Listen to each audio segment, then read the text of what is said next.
The information's already in the packets that go to these minutes. So if people want the details, they go to the packet. So you object to putting the details in, is that what you're saying? I mean, I don't think it's needed, but it, you know, how do we choose which details go in?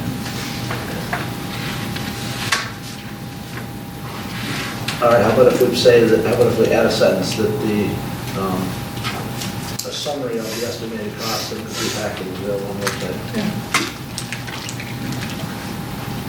That's close enough? Yeah. Okay. Directly to the source. Okay, any other comments on this?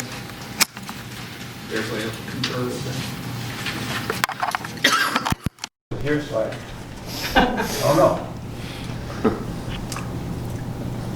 Okay, all those in favor of approving the meeting minutes with that addition, signify by saying aye. Aye. Those opposed? Thank you. We are down to prearranged participation, and I believe we have Jennifer Homestead from Ann Arbor Spark here tonight. Hi, good evening. Good evening. Give me one of our flyers. This is a flyer that we give out when we meet with existing businesses. But my name is Jennifer Homestead. I'm the Director of Business Development for Ann Arbor Spark. We're your regional economic development organization. And we partner with our public partners, and we want to thank you for being a public partner. And I come every year, and I'm in my 5th year at Ann Arbor Spark, so I think this is my 4th time here. And I've worked with Michelle in 4 different business summits. I think we're having our 4th one on November 13th. We invite you all to come. But this is just an overview of the services that we provide to companies. I think Dexter is a great example of economic development. We have a saying in economic development that 80% of your growth is going to come from your existing companies. And I think when you look in your industrial park, and today we have a case study here with K-Space, you have companies that start out small and continue to grow.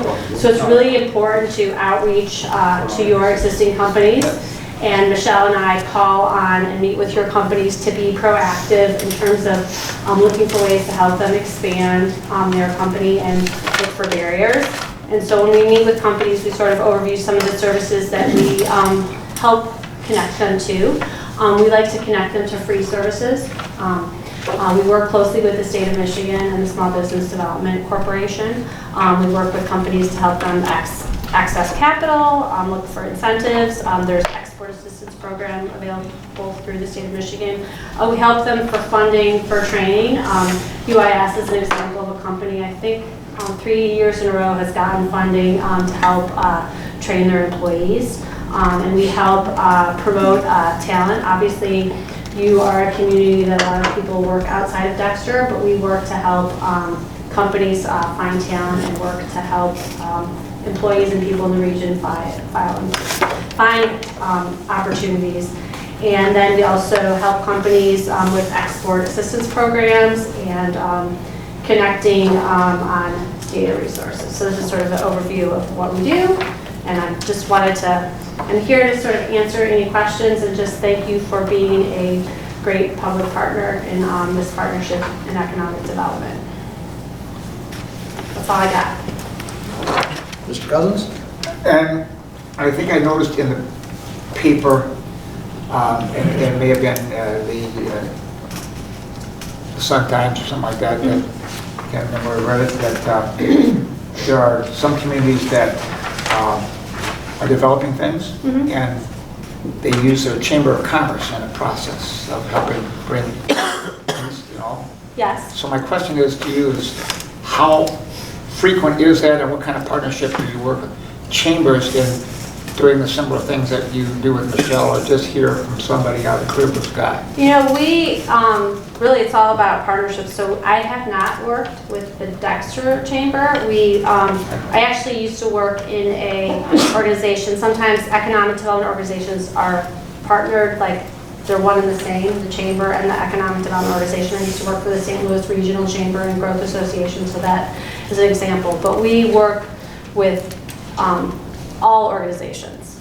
So, I mean, more likely like to work with organizations that are providing, free resources, but we'll partner with private entities. I know for our last business summits, we usually had it at a different company, Michelle. So we've had it at the Knoll Tap Room, we've had it at UIS, we've had it at MC3, and another one. We've got it at UIS. Okay.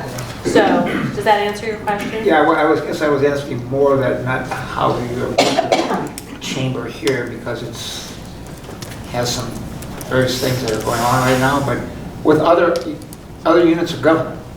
Because I think I read that Chelsea was talking about doing a development there on Main Street. Yes, so we worked with Chelsea. We were one of the organizations that helped define what communities within the state of Michigan should qualify for the opportunity zones. And so that's the one project we're working with in Chelsea.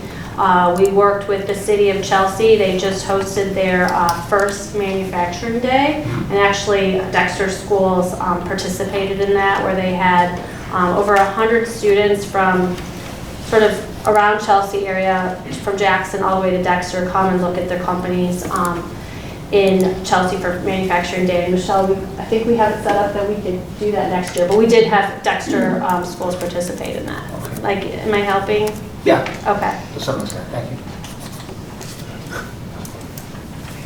Zach? I've got two for you. Sure. Is there anything we can do to make your job and staff's job easier to attract more folks to town for business? Well, I just met with a Moxie group that is in right on Main Street in the old theater building, and I asked them that question.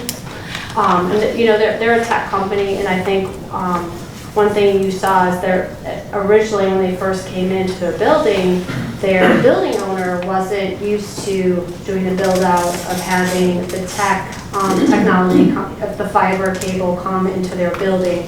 And so there was sort of a process. The landlord finally did that, but there was this process of like, if we sign this long of a lease, we want this sort of build out cost. So it is, we work a lot with Swisher Commercial, which I know lists a lot of your buildings, but just talking to, I think, property owners to have them understand the amenities that companies are looking for. And you see this all over. I mean, every property is very different. I mean, especially in communities that have such a rich, history. And so it's very hard to do comparables, A property to B property, but just talking to property owners about, here are the things that if you provide, a lot of times technology companies are not, they want to move in right away. You know what I mean? They want to like sign their lease tomorrow. They're not waiting to have the property build out costs. They got their sack of cash they have to burn through. And I think a good example would be like Side Times, that you guys just recruited, that came to Dexter a year ago. They went into a brand new building that was sort of move-in ready.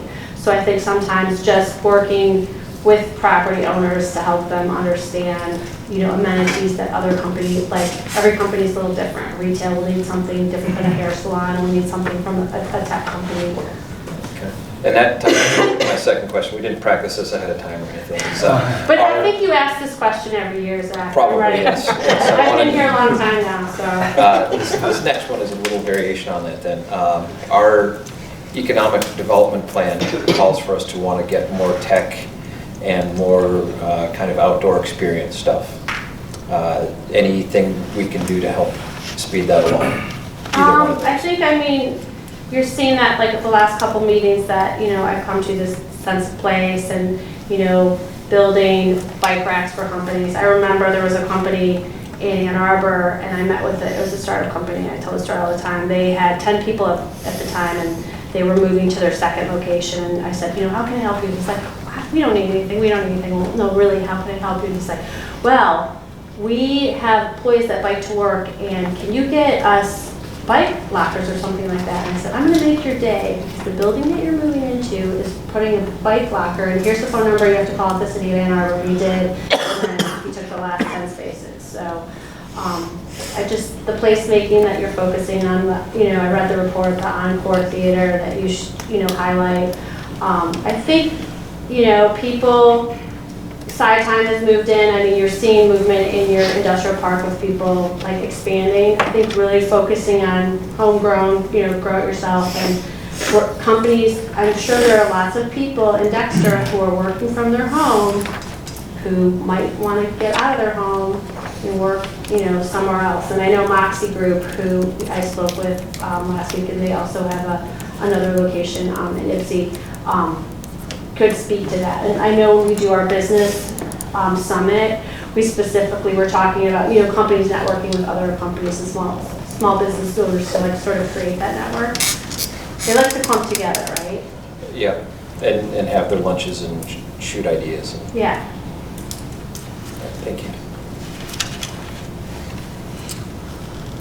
Other questions for Jennifer?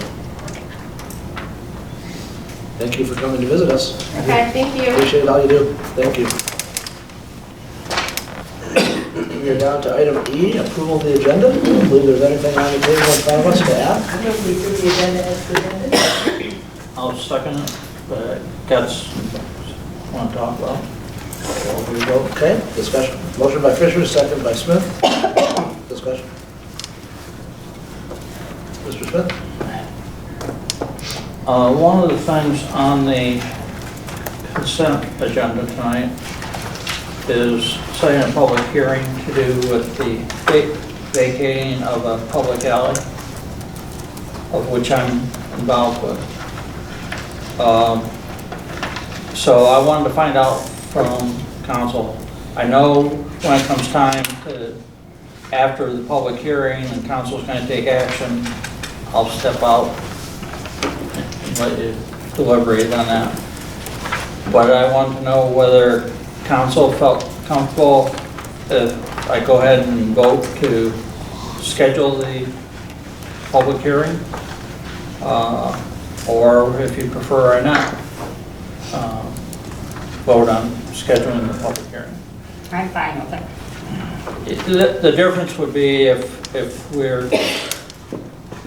it's okay, then it can stay on the consent agenda. If not, we'd pull it off and put it under new business, so then council could deliberate on that. How many thousand are you gonna make on this deal? How many thousand are you gonna make on this deal? 0? Okay. I'm not sure I'm okay with it. Vote on it. 12 feet. And it's not the decision, it's setting the date for decision, so. Yeah, I agree with it. This is just to set a public hearing. Anything could happen. I just wanted to, Appreciate it. one of the things on the agenda Thanks for bringing discussion it tonight is conflict of interest. Gotcha. Okay. Gotcha. So I said, let's talk about it. Okay, thank you. Okay, thank you for bringing that up. Other comments on the agenda? I had a conversation with Sean. I got a call from Dale Fisher about the issue of participating in the book that he had. He's indicated to me that they are willing to forego any of the other units that they were trying to get, other businesses. They would hope that some may come in, but they are willing to make the same deal that they had promised us before, which we have approved. I understand that if we participate at the $6,500 level, that they will approve that, and that Dexter would not be vacant in the book then. So I talked to Sean. We had at one time approved $2,000 immediately, and then $4,500 after that to be in the book. That price hasn't changed. He would have liked us to approve this tonight, but talking to Sean, he said that it would be necessary to put it at the next meeting. So we have approved it. There was a deadline date, is that correct, John? February, or February the 28th that we did it by, is that what it was? I can't remember what the date was. My recollection was that in January, and I could be off a month, here or there, that we approved the 6,500, if that's the number, or it was 66. 6,500. I don't remember a 2,000, 4,500 thing, but we approved the amount subject to him finding the 5 or 6 other businesses that he needed. Okay, we gave him up to some point in time to do that. Right. Because he was on his own deadline. I mean, he was setting that Correct. deadline. Well, then we wouldn't do So- it. We so- can't just do it based on that, we have to do it. Correct. And I suggested that Paul update you tonight and that we add it on the November 11th agenda for approval, so that the information could be in the packet. And that's what I'm doing now. After talking to Sean, that's what I'm doing. Justin, we spent money on getting photos for, a bank of photos for the city to use and the website. Did we spend money on that? We've contracted with a photographer for $10,000 Okay. to take photos starting in July 2019 through July 2020. Okay. And 3/4 of that was approved and funded by CTAP.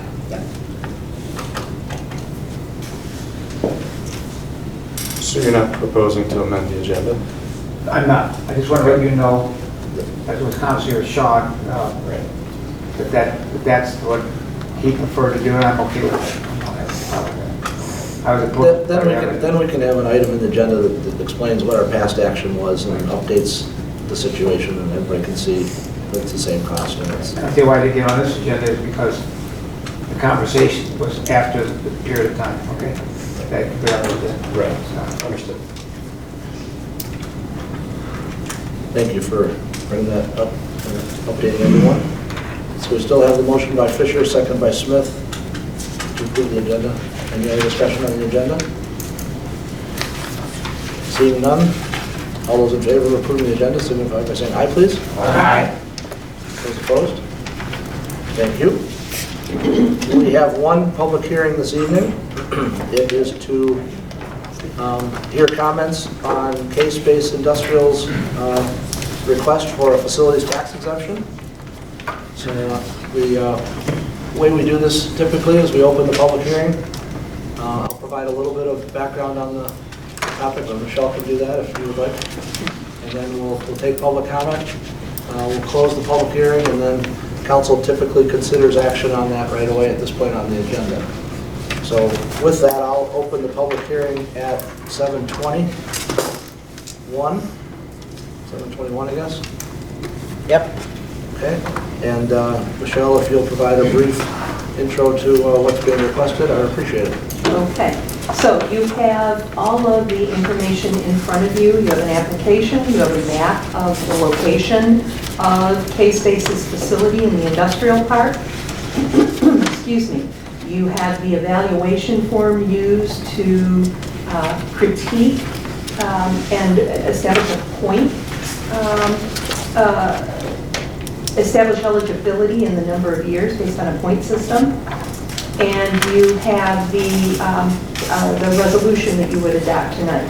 So K-Space is doing an expansion of they're expanding onto a piece north of their existing facility. It would be a duplicate building in size and architecture to the one they currently are in. So you're looking at a little bit more than a 13,000 square foot building. They're estimating their investment at $1.698 million for the real property improvements and $480,000 in personal property improvements. And they've requested a 12-year abatement from you tonight. Excuse me. The applicant has stated in his application that he is retaining 33 existing jobs, and with this new construction, this new investment, he is creating 15 new jobs. K-Space, you are not considering the personal property as part of the abatement because the state no longer taxes on that. So you are only considering tonight the abatement of the investment in the real property. The evaluation is something you've seen before. Like I said, it's a weighted point system. Based on our evaluation, they qualify for a 9-year abatement. Excuse me. You know what the goal is. That is to continue to encourage the investment or reinvestment within the community, whether that's in the industrial park, as this case, or in a different facility elsewhere in the city that qualifies. You have a table in this particular report that you haven't had in previous years, as requested at the last abatement request that you considered, to show what the estimated taxes are during the IFT period for all the jurisdictions, and then it's broken down by just the city and the other jurisdictions, and to help you even further, each of those other taxing jurisdictions is then broken down so you can see what their impact is as well. And then you've got the estimated additional revenue after the abatement period ends. The applicant is here tonight, Darryl Barlett, and he is the CEO of K-Space. So if you've got any questions for him, he's here to answer them. If you've got any questions for me, I'm happy to answer them.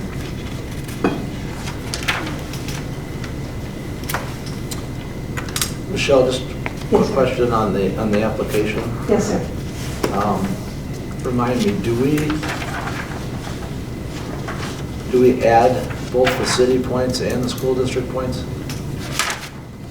on section 4?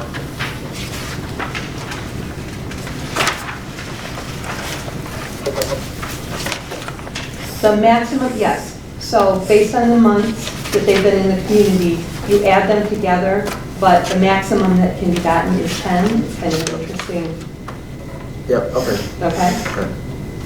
And they maxed out their points. They've been here since 2007 was your first one? Or Moved in 2000. Yep. So, Say that again, moved in when? Sorry? Moved in 2008? Yeah, we moved in 2008, that was the first building we built, and then we expanded in 2011, and now we're hoping to build a second building. Okay, Yeah. thank you.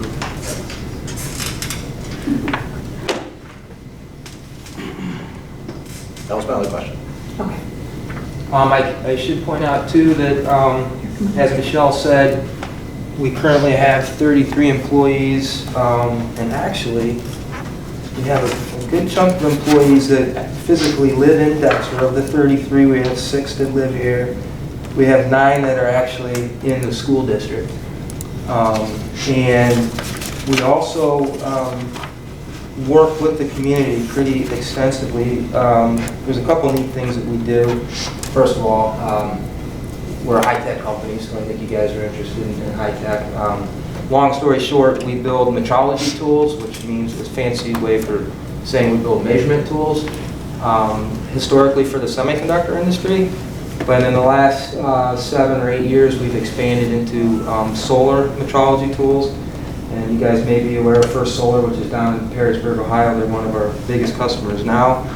And we supply about 80% of their metrology tools, which means they're inline manufacturing. We monitor the manufacturing process with our tools. So we measure things like the solar panel efficiency, the glass edge grind, the thickness of the glass, that type of thing, all in line. And that's one of the reasons that we need to expand now, is companies like First Solar and some others, we're getting more business and we're basically out of room. But a couple things that we do for the community, we actually have the Dexter High School AP Calculus class come through our building every year in the spring. And we show the kids that we actually use calculus every day and how we use it and apply it with our tools, which is a lot of fun.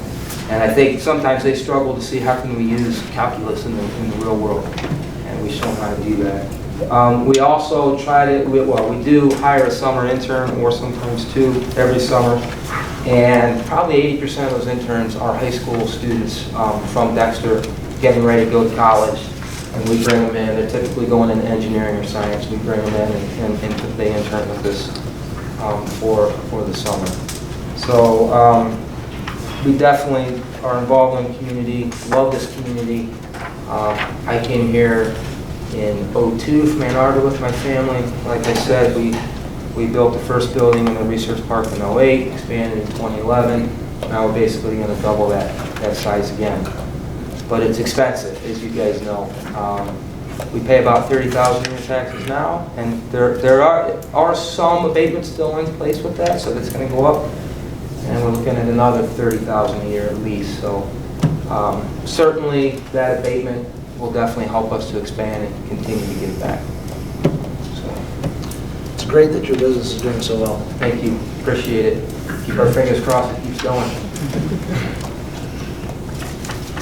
So you'll let the record show that Darryl spoke? Yes. Michelle, do you have anything more to add? I have nothing more to add unless you have any questions for me. I'd like to make sure that if there are other members of the public that would like to speak this evening, that they have a chance to be heard. Does anyone want to talk about this tonight? Did you officially open? I did, at 7:21, yep. Yes, thank you. Yeah, so I've learned to open them and let others speak, because otherwise sometimes we don't get any comment. So this puts that on the record too. Okay, seeing none, we'll close the public hearing. I have some questions I can do to either in or out. We'll go out and then we can, we'll get a motion and go from there, is that okay? Jack, I don't care either way. Yeah. Okay, so we'll close it, we have 7:30. 7:30? Make a motion. Okay, thank you, Ms. Can Fisher. we approve the request from Kate Chase for Dexter Facilities tax exemption for 12 years? No, nine, I'm sorry, twelve, 9. I wrote 12 earlier, 9. The resolution, page 21, 22. Thank you, Ms. Haynes. Motion by Ms. Fisher, second by Mr. Bell. Thank you both. Okay, discussion. Zach, do you have some questions? Question for staff is, I lost a section here. Section 3 for the calculations is based on the cost of construction. In the past, I've seen a number of times where people come to us and the numbers they said they're going to spend is different than what they've told the building department, which could either be because they were able to get good deals, or they're telling the building department less because their fees are based in part on how much it is, and they're telling us they want more because it adds to the math. Do we have a way to track and establish it? Because there are 2 points from going from 9 years to 8 years. Right, so what we told both Mr. Bartlett and Brand Construction, as well as Ann Arbor Spark when they first brought this in, is that very point, that we double check the building record when the permit is pulled. And so council is very aware that whatever you put on this application needs to be consistent. And so if it was enough to drop it down from 82 points to 79 points, do we reconsider the resolution? You could if that was part of your motion. It hasn't happened that way in the past. This will be like our first real test case for it. But that would be something you would condition your motion of approval based on. I wouldn't say change the resolution. I would just make it part of your motion. And do we have a way to track and claw back if the 15 jobs Yes, aren't added? that's in the agreement that Mr. Bartlett will sign. Okay. Would you prefer for that to also be in the resolution in the future? The clawback portion? Yeah, or because the- there's some language that appears to have been added for relocation under condition 3. Not saying we need to add Right, it tonight, yeah, but that- just checking with staff, we'd like to have it in there as well. Something more than what 3 is? I guess I'm misunderstanding, I'm sorry. So there's kind of a clawback there if they leave. Mhm. A similar thing if they don't add the Oh. jobs that they're supposed to. And I'm not saying that we have to add it here, but I'm for your consideration and thought. Right, we could do that or cite the agreement, however you wanted to word it. That would be fine in the future. One last question. I know it's not here, but it's something that's been coming up more in development. Do we know if any of the employees require public assistance? Mr. Burnett? I'm sorry, I didn't hear the Do question. any of your employees require public assistance? No, not that I know of. Our lowest full-time salary is around $38,000 a year, so I would think it would be All right, I'm all done, thank you. Thank you for your questions. Other questions on Mr. Cousins? Well, it's not a question, it's just a statement that I've made in the past. I have voted against these in the past for a couple of reasons. And one of them is that there is no way that, I think this gentleman would probably indicate he thinks he's a small business person. Okay? Smaller business people that don't work in the millions of dollars, that put in a restaurant or do something that is of smaller proportion, don't have an opportunity under the state law to have a tax break. So it seems unfair to me that that a smaller business, and we have numerous of those in the, say they're not in the industrial park, but there are those that you see along Main Street. They have improved their area, they have expanded. We've seen that happen on Main Street. They don't have a chance to do that. I also think that if you look on page 9, you'll see that it's just not the city that we're affecting here. We're affecting the county, state money that goes in, the school, the library, the community college, and I believe that's the school district. Is that correct? The last one there Is the ISD. ISD. So all of those units of government are affected by a decision when we make that. So I don't take this lightly when we make these decisions because it takes money away from each one of them when we do it. The question that comes to my mind is what is the effect of how that's going to be done in a city and what's the long-term effect? And if they follow the rules as we have outlined and they have ascribed to here in the future, God's tax dollars will be there. It's a way to get them a step ahead for what they need to do to make their presence known in their business and in this community. And I appreciate your, I think you're the first one that I remember anyway, indicated how many people actually live in a community here. I appreciate that. It's the first time I've ever heard that I know of from any person that's ever come forward to us and asked for a tax break. So I think that was an enlightened step, and I would like to see that happen in other applications here. I will vote for this one here, but I wanted us to know that I don't take it lightly that it affects all these units of government, and it can affect other people because they don't have the opportunity to do it. Just so council's aware, I mean, all of the other taxing authorities are notified by certified mail of this public hearing. Correct. We are not in the dark. My wife reminded me of that, since she's on the library board. Yeah. Thank you. Other council comments? Okay, we have a motion that was made by Fisher, second by Bell. Please call the roll. Michelle's? Yes. Knight? Yes. Smith? Yes. Bell? Yes. Fisher? Yes. Cousins? Yes? Keo?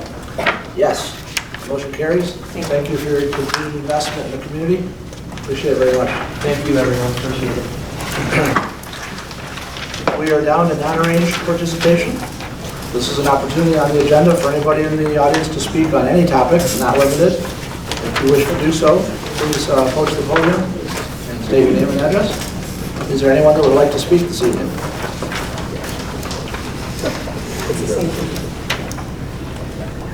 Seeing none, we will move on to communications. There are 2 communications in the packet, our upcoming meeting list and our sign calendar. Any comments from council or questions on the 2 communications? Seeing no comments on the communications, we'll do our first report this evening from our finance director / treasurer / assessor, Marie Sherry. Good evening, council. Good evening, how are you doing? Understand a happy birthday is in order? Oh, gosh. Well, thank you. Our city manager also had a birthday yesterday, so. Yeah, but A you couple know. of Yeah, them. she's moved on from that. It's not a mayoral birthday. Right. So, and I apologize for my casualness of dress, but I was doing field work today. You look very nice. So you have my report in front of you. And one of the things, I just want to start with the over and under payment of taxes. Does council kind of understand where I'm coming from with this and where I'm trying to go? Do you have any input on a level? Are you comfortable with the $5? I am if you are. County is, so it's kind of... That's consistent, right? Yep, it's consistent. Okay, well, in that case, then I'll probably just put it in front of you on another meeting, as it's been in the packet. The assessing is going well. Pretty much rolled through all of the residential now. I just got some commercial and industrial left to do, but I'd say now at this point I'm probably 85% done of what I had planned to do this year. It's been a very interesting learning experience. So we have some ideas about moving forward for next year that we'll discuss, when we get to the budget time frame, about how we can make it so that I can go back to doing some more of my other job and a little bit less field work, but now I know how to do it, and that was interesting. So as far as the financials go, I mean, we're in our first quarter. You have a couple budget amendments in front of you. There's a few areas that we'll be watching, as is normal this early in the year. So does anybody have any questions on the revenue and expenditure side of things? So in the cash balances report, the next quarter you will see the movement of our tax revenue to meter. I actually did that in early October, which is why it's not in this report. I did change the fund balance for you, Paul. All right. So that part is done. Does anybody have, and you'll also notice in the past we had a lot of the fund balance assigned to different things, and that has now been unassigned as we've used those funds or spent that money. Anybody have any questions on the cash balances? Or anything else? So is it your goal to do 150 properties a year? Well, I mean, the goal is to do 10%, which is about 350. Okay, that gives you a better... Or 20%, excuse me. Okay. It's about 350, and that's just... Okay. Yeah.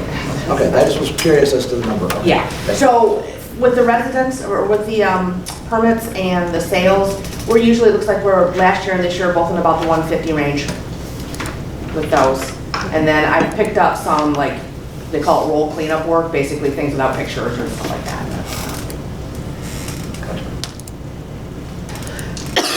From my perspective, the report is very good. Council, questions for Marie?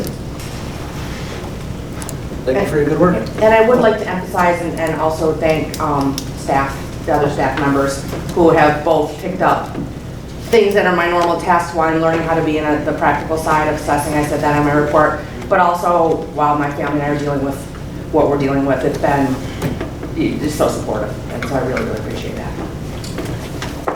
Thanks for recognizing them. Next up is our Public Services Superintendent. Good evening, Dan.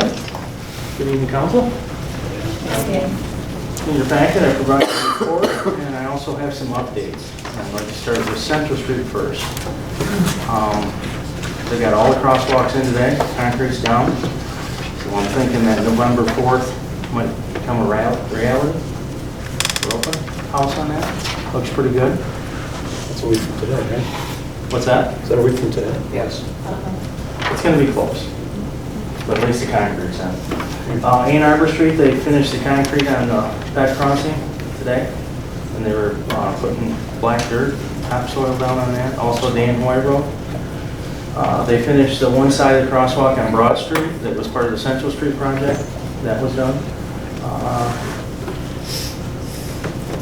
That's it for the street projects, unless you have any questions.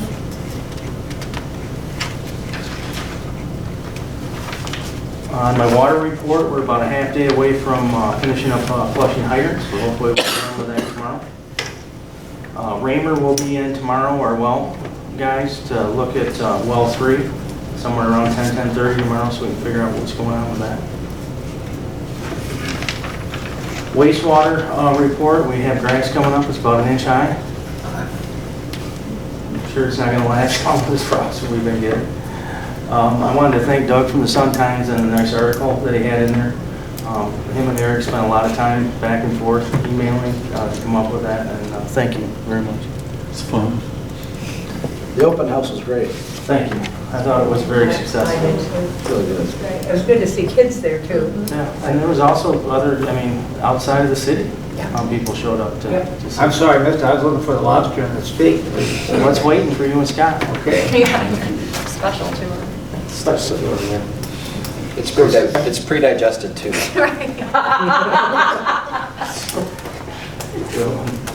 Also, you can see that DPW started factoring leaves, so you'll be all over that here in the next month or so. Is there any questions on my report? I did think of one question on Central. Did we get the light bulb thing figured out? I have not heard the conclusion. Okay. They are still working on it as far as Friday, talking back here. Gotcha. The wattage. Okay. Right now. I think it's real good. So they're equal with what is already there on Yeah. Central? And the rest of the community. Yeah, they seem a little brighter than normal, so Looks nice though. it does look nice. It's very nice. Thanks, Dan. Appreciate it. Good work. Next up is our Community Development Manager, Michelle. Good evening. How are you? Happy birthday. Thank Happy you. birthday, Courtney.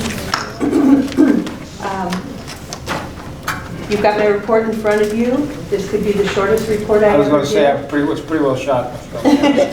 I don't have any verbal updates for you this evening, so unless you have any questions, I'll just sit down. Would you like to give Housing Task Force? I'm sorry? Housing Task Force update? You want to do that as part of council? You can do it here if you Some like. of your time. Okay. See some of it too. Go ahead, you can do it I now. have a question on the report. Okay, why don't we do questions first, and then we'll come back to the housing for a second. Paul, and then Jim? Okay, well, the reason I asked the question to Jennifer was that in your report on D, on the Ann Arbor EDC. okay, you mentioned that the chambers of commerce and other governmental agencies. And then one question staff has centers on a fundamental question is what is the gap avoided economic development services currently being performed by Ann Arbor Spark, the chambers of commerce and other governmental agencies? So what do you consider the activity of the Chamber of Commerce in Dexter to bring in these types of things into the city? So that, we really need to peel that question like an onion because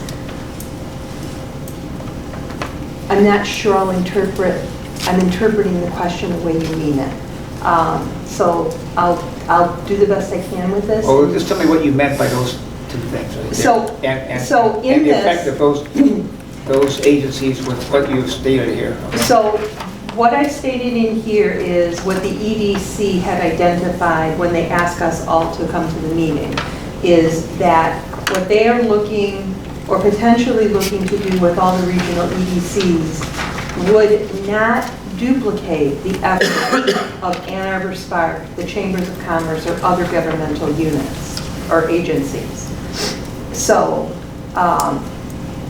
one of the questions that I came away from that meeting with was, if they're asking to do something that these others aren't, what do they see that's missing? Because I don't see what could be missing. In the 10,000 foot level, Paul, I wasn't looking at specifically our Dexter chamber. So if you want to know what our Dexter chamber brings to the business attraction retention here in Dexter, is that the question? Well, what it could be. Well, what could they provide? That's an even more loaded question. There's a lot that they could do. Since I'm the representative from the city.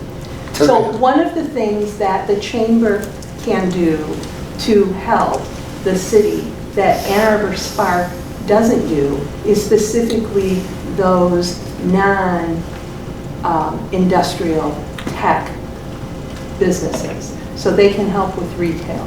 They can help with some types of office, like hair salons or such. Because Ann Arbor Spark does not do, and most EDCs, Economic Development Corporations, do not do retail business retention or attraction. So that's one thing they could do.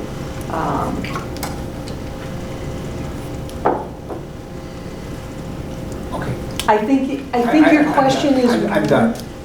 You've got a really good question, but I think it's one of those ones that provides kind of a slippery slope just standing here at the podium. What I think the chamber needs to do more than anything is to, they need to map out what their strengths and weaknesses are, and ultimately what do they envision themselves doing for the community. What is the services that they can provide the membership that provides value to them? And that's different. That's a different question and answer than what they can provide to the city. I guess what's sparked me to ask that question is the article I read about Chelsea and the development of a new potential space that they have there on Main Street. Mm-hmm. And they specifically mentioned the input of the Chamber of Commerce there. Right. Chelsea has a much more mature chamber. They've gone through a number of years under Mr. Pierce's leadership. He's not there anymore, but that foundation was so strong that the chamber is able to continue to do things that right now our chamber can't. You have to get your oxygen mask on first before you help other people. But I was looking the way that maybe that's what we can start. We should be talking about it, they should better understand. And I was trying to get a number of things together there with that comment. Mm-hmm. So I asked her that question, Spark, as well as then the article in the paper. Right. That was from this question sometimes. didn't get answered nor asked at the meeting because we're going to have a subsequent, there will be a subsequent one. And my hope is that maybe there will be more information presented that would help me understand that. Okay, thank you. Mr. Smith. On page 46, Part B, the tourist destination signage, Yes, sir.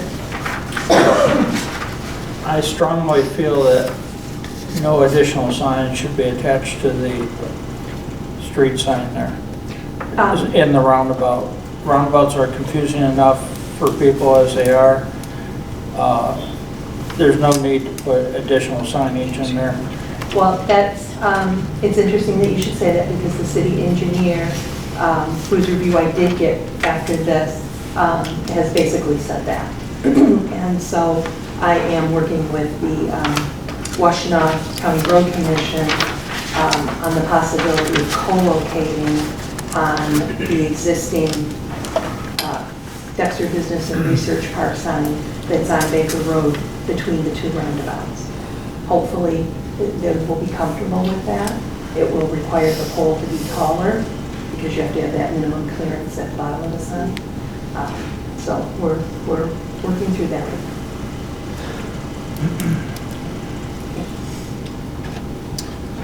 Okay, further questions for Michelle, and then I think we want to let Zach do a housing update. Is that what you wanted to do? Yeah, that's right. No questions? All right, so we had our most recent meeting last week. The sort of background demographics, housing stock data that we've got is truly impressive for any of these types of reports that have been done by citizen committee. If you bring in a big consultant, they can do all this stuff, but it's really impressive, the handle of what we've got. The approach that we're taking for the recommendations are, here are things that we think might work. We're not going to delve into it a little bit too deep. Council, you kind of decide what you want to do, and perhaps we task them or staff or someone else with investigating the different potential remedies. So they're not going to say, do this and this and this. It's going to say, here are things that we think will help address what's going on. Still on target for December? Yep, we're going to have a meeting in the week before. November 21st will be their last meeting before the submittal of the report by the council's first meeting. They're proposing to, that doesn't mean that it'll be on your agenda that meeting, or that you have it for a presentation at your second meeting. They're presuming that you can take the time to look it over, formulate any questions you have, and they will give you their actual formal presentation the first meeting in January. Thanks for that update, that sounds good to me. I could do Cap Dart as well. Okay, well, Michelle, thank you. We're rolling down to board commission, so that's good. So we had the Transportation Town Hall meeting the past Saturday. It was pretty well attended for a beautiful fall day. We had, again, Ms. Fuller from the Road Commission, Mr. Hardcastle from the Trails, and a couple of folks from the Road Commission. They gave their presentations at the beginning, and then little small groups.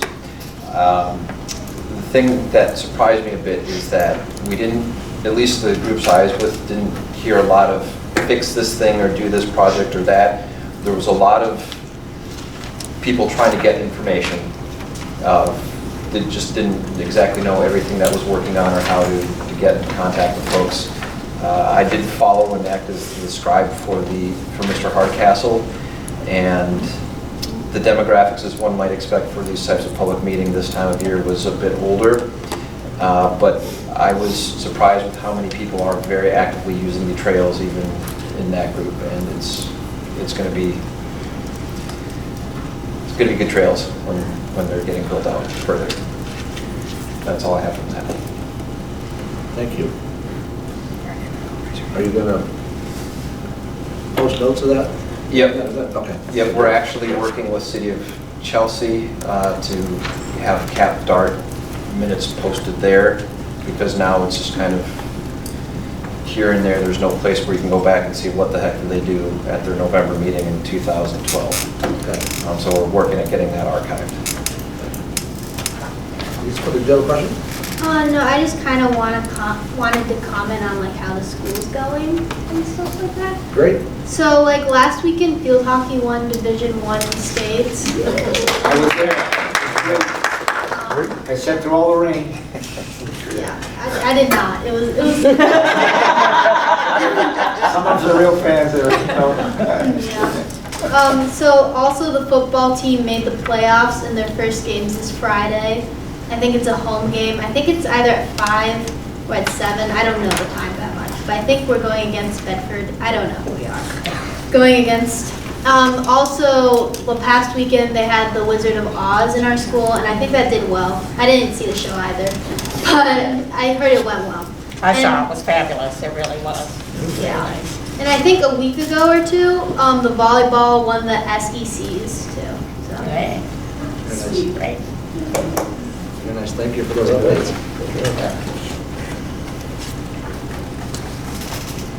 We have the county sheriff report in the packet. It's bolded on the agenda. Any comments on the sheriff report or questions?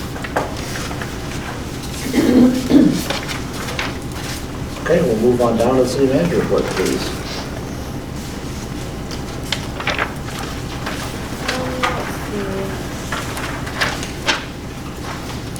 They took in 20 pounds of drugs at the drug take-back event. Not last Saturday, but the Saturday before, I think it was, the 19th. So we were the second out of the 5 places that they did it on that day, which is basically Dexter and MC. So they really like using money in the park. It seems to get good turnout. I mentioned that in the meeting this morning, and mentioned that we had the Red Barrel that does this all the time, not just for take-back days. I was sad to report that there was not one person in the chamber had even heard of Red Barrel. Oh, really? Yeah, really. We can. Which kind of bothered me, okay? So I've been asked to be on the Lucy Ann Ranch show this week to talk about the Red Barrel program and that, so I may come to you with something about topics and stuff. Yeah. Seriously, there, but I was really kind of shocked that nobody had heard about it, but it may be because it was so current at one time and active and people were hearing about it, but now it's just maybe old hat and people use it and it's not really advertised as much, so. Yeah, we can And when I mentioned that we had 2 of them here, they were really quite impressed, by the way. Okay, so. Takes it out of the hands of people that shouldn't have it. Tim Andrews from the Dexter Area Fire Association called today, and they have a company called Daily Rain that's interested in donating lights on the fire station for Christmas, for the holidays. Don't really see an issue with that. They may have a small sign that says, you know, donated by Daily Rain, not like in big bold letters or anything. But I just wanted to give you a heads up. Normally the fire association is the one that decorates the building, and they were kind of looking at new things, but it is expensive, as we know. We've been replacing wraps for 10 years now. So FYI, that could be something a little bit new this year on the fire station.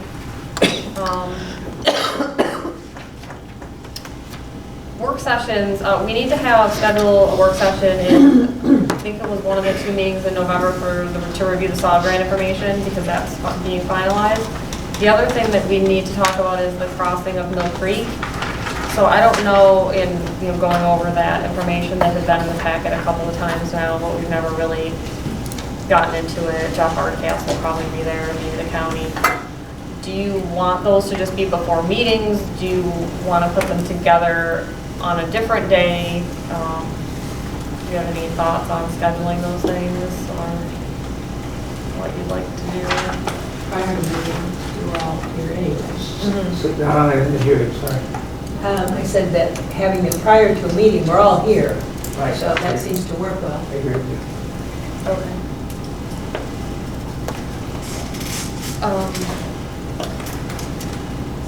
The community garden is closed for the season. It closed a couple of weeks ago, so I don't know, some of you garden, some of you don't, but some of the raised beds are kind of breaking. The boards are coming loose. Now those, if the Avalon project moves forward, will have to be relocated, so I'm not necessarily interested in going to fix those, because I guess we need to eventually have some sort of conversation what we're going to do about the garden. So if we're just going to relocate the dirt over to the DTE site until they need the property, it does parking. We have to work out how we're going to get people over there to park, which, the Avalon driveway, you could make a right onto the DTE property. So I don't know how council wants to have that conversation either. Just want to make that a discussion item, or what? Yeah, for sure. Discussion item on the agenda. Yeah. Yeah. What you think? Just so we know what to tell people. I mean, As long as if they get their funding in January, they can start construction or be planning things. I couldn't guarantee that they could be there a whole season, because we wouldn't want them to delay.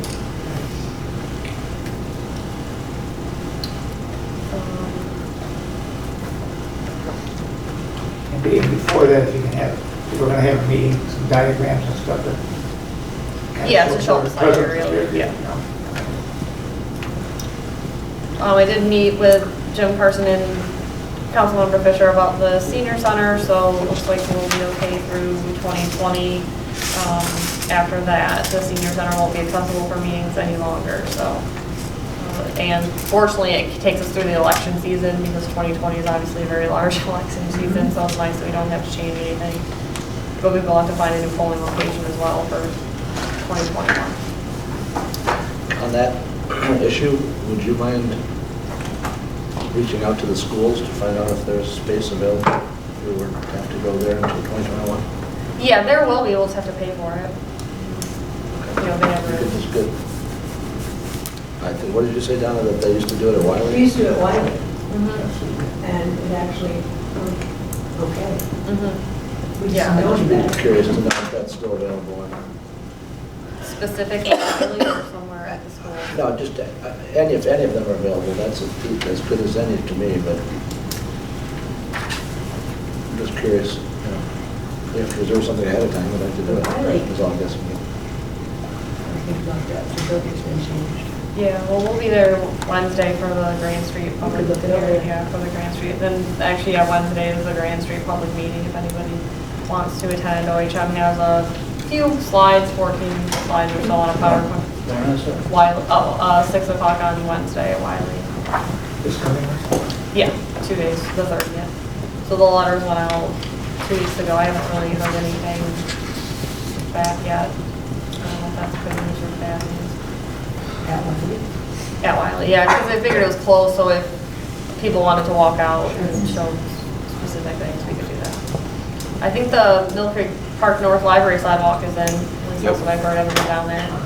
It's Justin covered said by it was leaves, covered in but it's leaves. I couldn't even find it yesterday, I went out to look for it. Yeah, They it's didn't covered put in this leaves. Gordon Yeah. said they were gonna be in, I looked there tonight, but then I looked, and then, how about, the other question was about the handicap? Accessible picnic table? Yes. Yeah, the pad is there, right? So, yeah, her can't wait to get that out of storage and put it on that pad. We've had it for, Okay, so that's, On its way. it's going on that pad once it's, the handicap picnic table's going on there? Yeah. How about the ability to get from the pad to that? I thought there was going to be another the pad's connected, sidewalk. the pad's connected to the sidewalk, isn't it? Yeah. Yeah. Yeah, there's a new pad Oh, there's a new pad?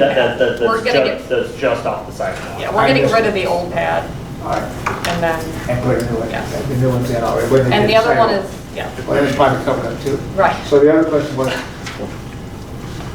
originally there was funding from, Yeah, we have the bike repair station, we'll be there too. okay. Yep.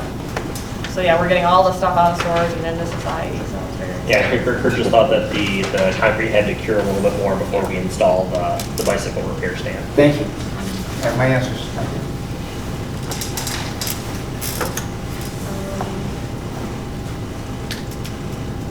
Jim has a question, I think, while you're going through. You had mentioned a couple workshops that we need to have for work session.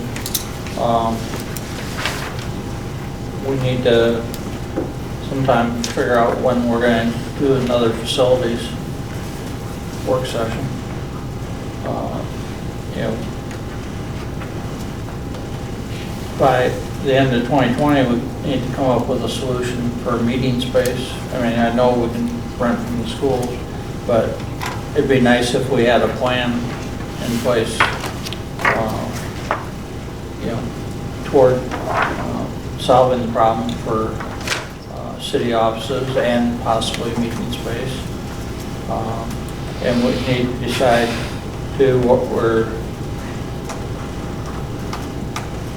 we think we're going to do as far as the fire station, because the February's going to come quick as far as putting together bond language for proposal.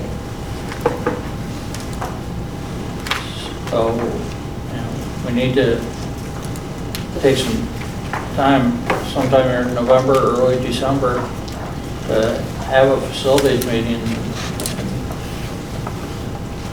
you know, see where we are.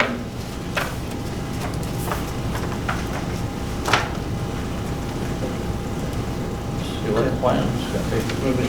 It's okay, let me work with Courtney on the Yeah. number of them. Come back with a schedule on those. It's okay? As long as you're scheduling other work sessions, but do that. Thank you. Yep, you're welcome.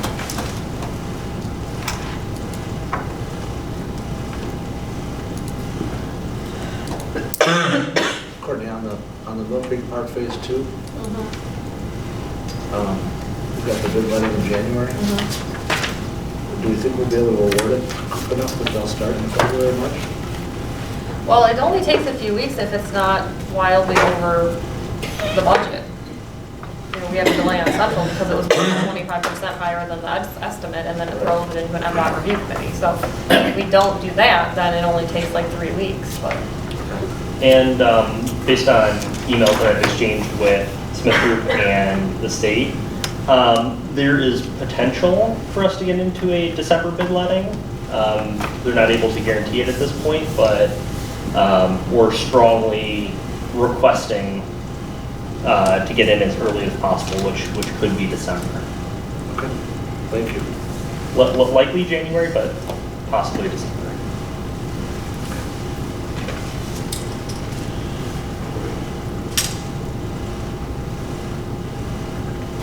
Back to you. Other questions for Courtney? Okay. Let's see. On, relative to my report, the AFD board is anticipating to take action on our spending plan for 2020 here at the meeting. We have a couple members that aren't going to be there in December, so we've had it in our packet for, I think, 2 months, and received very little comment or critique of it. The approximate budget is, or the budget is approximately the same as this past year. I think it's a 2% increase or something small like that. It's not very much over the current one, which is good. The run formula is, again, in 2019, at least through September, working in our favor. I think we're just over 30%. And you might say, well, that's a third, but for every percentage point on a $2 million budget, it's $20,000 or $21,000. So the difference between 30 and 37 versus 33 and 33 is $140,000. So we'll see where we finish October, November, and December, but it's always exciting towards the end of the year to find out what you're going to pay next year. So, or at least I think it is. Just mention about our November meeting, the location. Yeah, the November meeting is going to be, thank you, it's going to be held at the Dexter Township Station, Station 2. We anticipate having 2 new engines that will be delivered by that date, and Jim wants to test drive.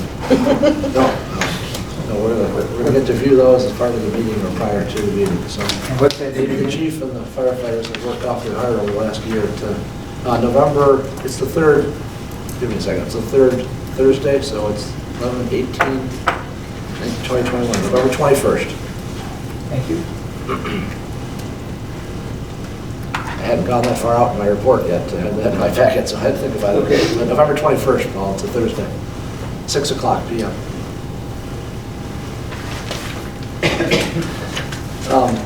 I did talk with Ms. Wesley regarding the River property, River Drive property that we put an offer in on October 3rd. They have the market, or they have the property on the market by owner right now. I conveyed that, my conversation with Mr. Cousins last Tuesday. I don't know if she's followed up with you at all. That's not it. We had a very, very polite conversation. She was just asking that we be discreet about the amount of the appraisal. We didn't really talk that much about it. I did ask her if she had a, minimum that they would accept. She didn't have an answer for that. And you're representing 4 or 5 people. I think they've, I think they're still trying to, work through it a little bit, so it sounded like, so. I anticipate, in terms of next steps, we never actually got any word officially back that our offer was not accepted or accepted. It's just sort of like run its course. I think that we know they don't like the price, so they didn't file anything in writing or anything like that, as far as I understand. I do believe that the Watershed Council would like to have representatives from the city and the Watershed Council meet with HCMA, although that meeting has not been scheduled to my knowledge. I have it on my calendar at all. But I will be happy to participate if the council find that okay. So we're sort of in a waiting game at this point. Not that it has to take any level of urgency. I just want to make sure you all understand where, at least I'm at with conversations or what I know. So the 10,000 is just on. It's not even anywhere but on my desk, because we just had to submit a copy with the offer, with wouldn't actually get put into the bank unless they accept it. Right. So it's, That's what I was, yeah, Yeah, so this, it's just sitting there. Burn a hole in the pocket, but- so just so everybody's aware, I've had a couple members of the public ask, what's going on there, and I basically told them that, we made an offer that allowed us time to figure out if there was legitimate interest. It's kind of how I've answered the question. And I explained that to Ms. Wesley as well, so. We had a very brief conversation with it Thursday at the last Watershed Council. Just kind of give a background there on the process there. There is still great interest in having it acquired. There are people that are working to try to come up with additional dollars from point A to point B.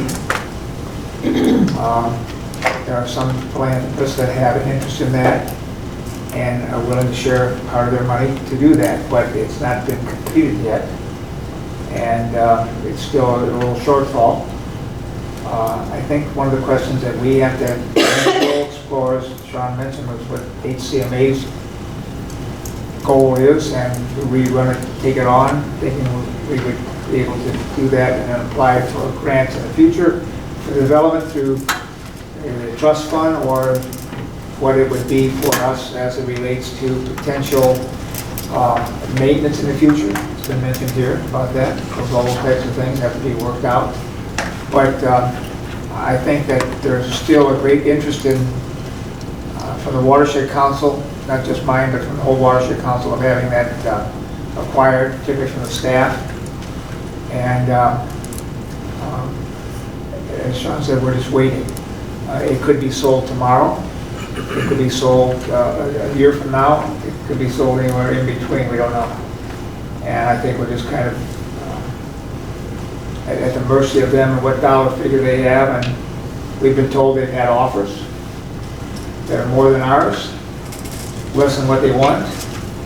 But I don't know if any of those things are going to happen yet. So I right now still have fingers crossed and hoping, but I don't have them crossed very tightly, because I think it could unravel very quickly if they find an answer that somebody wants there.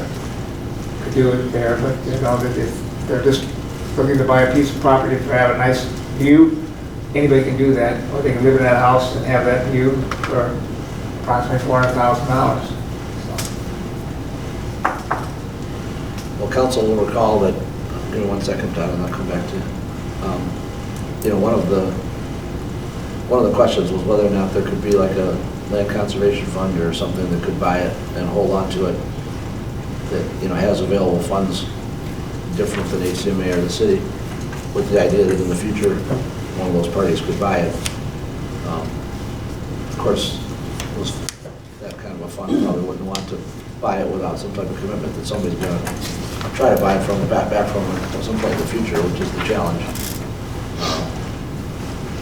Right now with the bids not yet in on phase 2 and, our efforts to find improved facilities, both of those take precedent from my perspective.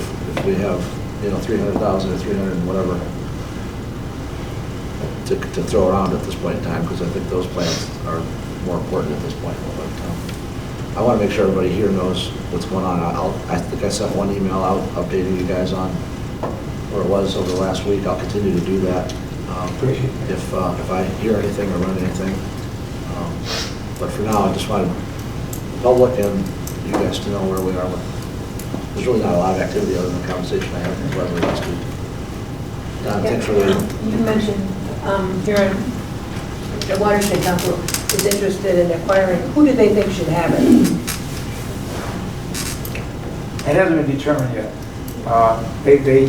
They see, well, first of all, the Watershed Council doesn't acquire land, okay? So it's not going to be us. I want to say us as a representative of the Watershed Council. I think they see an advantage with HCMA having it, and that there are, parks on either side of it. You call that a park or a stopover or whatever you want to call it, but yeah, that. they run maintenance up and down that road all the time, so there would be an opportunity for them to do that. But that's not been determined yet whether they want that. They at one time said they weren't interested, and then I heard they were coming back with some interest. The principal that makes that decision was out of town on vacation for a couple of weeks, and I don't know if that's been brought back or not. I was hoping to have a call today, but did not receive one. So, but they would take anybody right now, okay, that would find and hold the land until they can work out a deal with somebody, okay? So if anybody out there's got $100,000 sitting around, you can just take a chance on it. Call the Watershed Council, would be glad to talk to you. And I agree with you, Sean, I don't think we have the money right now to do it. Well, I'm happy to help facilitate the process if it keeps it open, but obviously it takes two to tango. Yeah.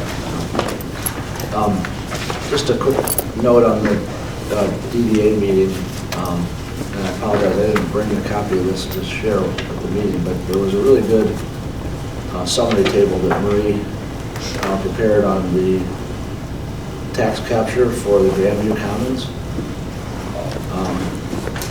You know, with all the activity on that site, I believe we captured about 25,000 in 2019, or if I remember the number right. That's what she was 19. So after the first year, you know, there's a certain value of those properties, less the base value, and then there's a payback scenario that we had worked out.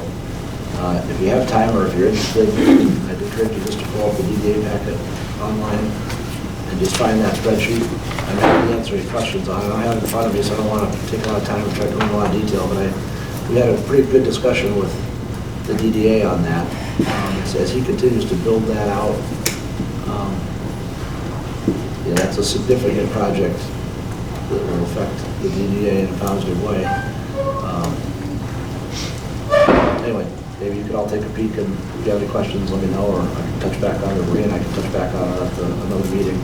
But that is, not only is it physically coming up out of the ground, but it's going to make a difference, you know, here over time, and I think that's a real positive. Sure. DDA-ish question. Michelle, do you have a end date or a idea of when they might actually start closing on the Jeffers condos? Because that will also have an impact that's not subject to a brownfield. So the building is getting close, so when I say the building, I'm talking about everything outside, is getting close to being done. So I suspect that they'll come in for final zoning compliance on that before the end of the year, based on our conversations that I've had with Gunter. Individual units are probably going to be after the first of the year. Probably first quarter is likely for at least a couple of them. Definitely within the second quarter. Anyway, I just want to make sure everybody has an opportunity to understand that, how that affects the economics. It's an important investment that's been planned for years, and we're now starting to see that take a little bit of effect. So the one unknown that it is what the total value of reimbursement that the developer needs based upon the eligible costs. And I know he submitted some to Washtenaw County. I don't know if they're partial or full, but as that number is available, we'll share that too. So that's all I have. I do plan to go to the Grand Street resident meeting on Wednesday. So maybe I'll see you all there, or some of you there.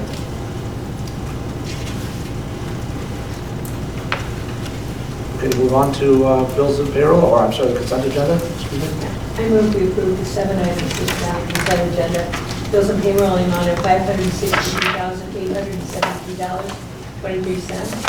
Setting a public hearing to consider the request to vacate the Alliant Forest, road closures for the holiday hustle, Saturday, December 14th, and road closures for the small town parade the same day. 2019-2020 budget amendments, traffic control orders for no parking near Grand, near Wiley. And another traffic control order for no parking zones on Eastridge between Webster and Island Lake. Second. Motion by Fisher, second by Smith. Ms. Jones, please call the vote on the consent agenda. Bell? Yes. Cousins? Yes. Michelle's? Yes. Smith? Yes. Fisher? Yes. Knight? Yes. Keel? Yes. Motion carries, thank you. We have no old business this evening, so we're down to new business. We have four discussion items under new business. The first is discussion of the draft conflict of interest ordinance. I'm going to ask Dustin to help here. So we had room on this agenda, we didn't have a lot of action, so we thought we could get some just general feedback on these before deciding about public hearings and, moving forward with them, so that's what we're looking for. Yeah, so the conflict of interest ordinance is required by charter. Thank you for all of your patience as we worked on putting this together, especially Zach. But this is a first cut, this is a first draft. Took a shot at looking at other communities' ethics and conflict of interest ordinances and trying to come up with something that fits Dexter. But we wanted to get council's thoughts on whether we're in the right vein, heading in the right direction with this, and what council's thoughts were on what we've put together so far.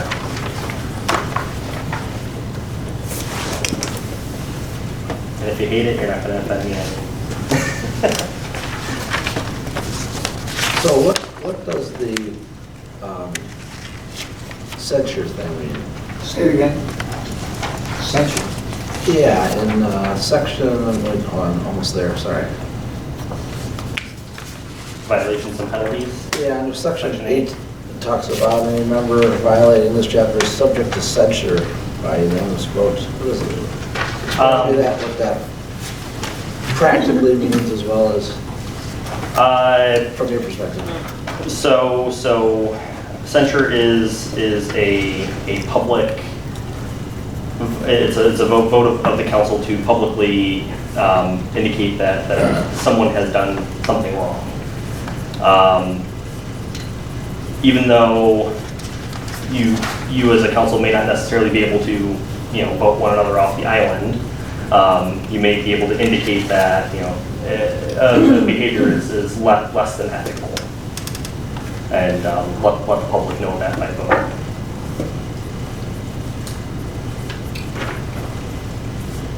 So that's in the opinion of the remaining council members.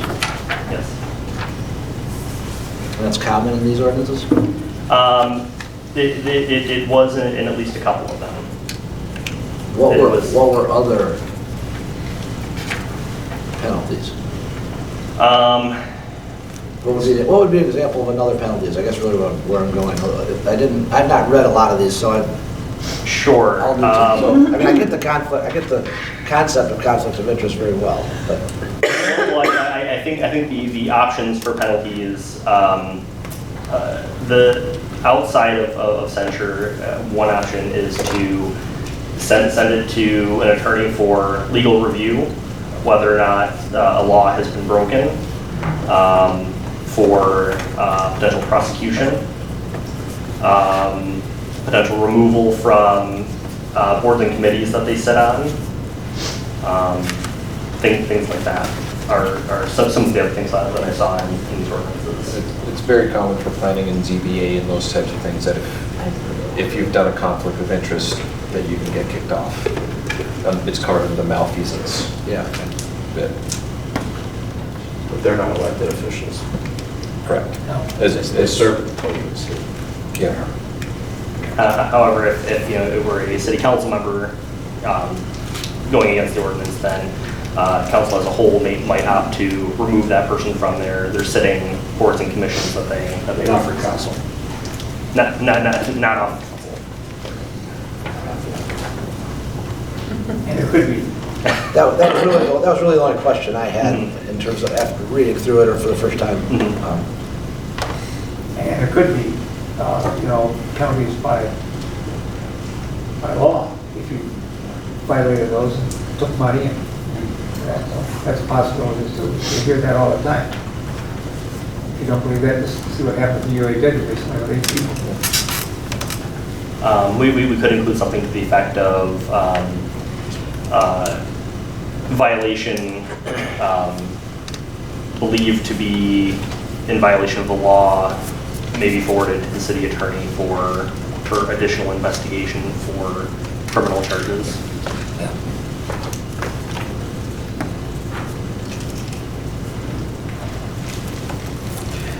And that's where I don't think anyone here is likely to do that, but we're setting it up for decades and decades. And if there is a breach of that, if someone's working and it turns out that they voted yes on something that's going to earn them a lot of money, there ought to be something more than shaming with a dunce cap.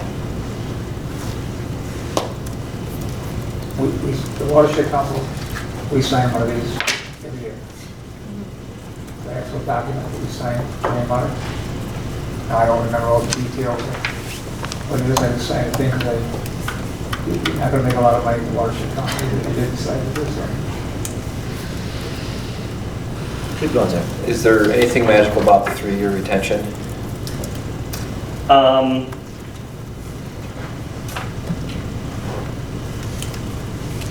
that I can think about it. I'd have to take a second look at the at our records retention policy, or the state's records retention policy, just to verify what area that these would fall under. All right. I'll throw some spaghetti out there on folks for potential direction. We actually did that today, where we have in here an exemplar list that says here are things that are examples, but it could be other things. Like, for example, let's say I work for a planning consulting firm and I vote on whether or not we award a contract for another planning firm. That's not covered in here, but the appearances don't look so good. So Mr. Smith brought up, hey, we're not voting on it, but it would be nice to have some sort of that process for if we're not sure, which is basically what we do. Bring it to the attention and the other members say yes or no, we think it's a conflict or not. There is a section in here about permitting anyone to reach out to the city attorney to verify whether or not an action would be in violation of or would be considered a conflict of interest. Where was that one? Section 6, top of page 12. So this applies to staff too? Yeah, it says any public servant. So boards, commissions, committees, employees, everyone. Written down someplace else that said we don't go to the city attorney, we will do that. No, the city attorney works for council directly. Before you charge. I thought there was something, maybe council rules or something that prevented us from contacting the attorney and incurring costs, that we couldn't just strike out and do that. I don't know, it's a little bit of a different situation just because it is very clear that the attorney works for council, so. Or would council have to approve? Yeah, I mean, I don't think that's, you know, if you asked a question about that, it would be a couple $100. I mean, it's not going to be thousands of dollars on the rare occasion. Is the intent after this discussion is come back as all 4 of these come back as a item? I think at some point, I mean, unless we discuss now that this one needs to come back, because we have to put this one in place. Yeah. Why are you looking at me funny? Well, because you said sometime, but I guess sometime was, how long was? I guess it depends on the question. I mean, if it's something that there's research need to be done, it'll come back when they do the research. Otherwise, it'll come back faster. Okay. I mean, We just have to set the public hearing as the next step. Yeah, okay. Although some of these are, I think are obviously maybe some have need for more discussion. Well, yeah, the answer was, the frown was, you said sometime, I thought, well, maybe we're going to do it. We haven't discussed this, and now, you know, we have a meeting and we don't have a lot to do, so we're discussing it, which I appreciate, you know, and then, so is it 6 months from now, is it a year from now, is it 2 years from now? So. Well, it will have to come back as a, to set the public hearing, and then it would come back to the public hearing about a month after that. Right, so within the next 6 months, I think we can get a lot of these done. Yeah, okay. What's the next one? And our goal obviously isn't to sit on these, it's Yeah, I figured that. to get them off the plate. Any other questions on L1? Okay, we'll take it on to the draft coal tar ordinance, L2.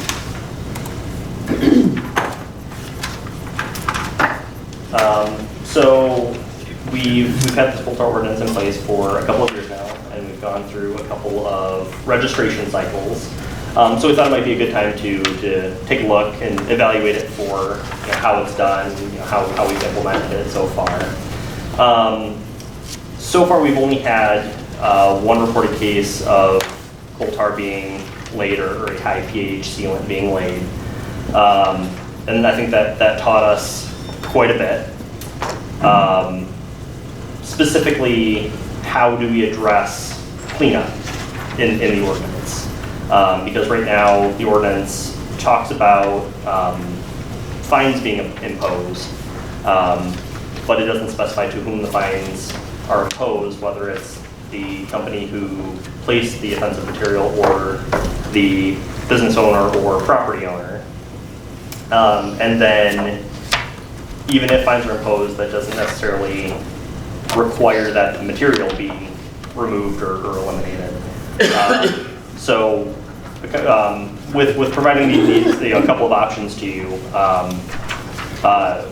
one option is to look and say, well, we really haven't had any issues with those that have registered. Does it make sense to continue the registration process? And if the answer is yes, that yes, we do want to continue the registration process. Is there anything that number one, that we want to do for those businesses who have registered in the past and have a clean record? Is there anything that we want to do for residents? Because as of now, the ordinance calls for registration of commercial property, but it's silent on residential. But do we still want to know what the residents are putting down, or do we just say, you're a resident, we do whatever you want? Even though we're prohibiting high pH material, it's not addressed in the ordinance for us to be able to go and say, hey, resident, what are you putting down? So addressing those two items, and then also the process for cleanup. Mr. Smith? Well, in there, you talked about first the commercial ones, where they're paying $250 registration on per year. I could see where each year they go by for like a 2 or 3 year time, where the fee gets reduced, goes down to 200, and then 150, even all the way down to 100 if there's no violations, like that. It could be like a first-time application fee and then a renewal fee of something less. Like a first-time application might be $250 because we'll look into it more and, have OHM review them, XDSs and all that, but then when they renew the next year, maybe it's less. And if they've had violations, then it goes back up to $250 and they start over again at that. Or it could be a multi-year application. Yeah, it could be like a 3-year. As far as individuals, I think there should be, a similar type of fee, but at a lesser amount, whether it starts at 50 or 25 or something like that. Because I think it's emphasizing the importance of paying attention to what you're putting on your driveway. Because and to that question, we've had a couple of residents come in and say, do I have to register as a resident? And if I do, that $250 fee is pretty steep if I'm applying it to my own driveway and I'm not going out and charging other people to put it down. Because they would have to document what they're using, right? So I think that's important.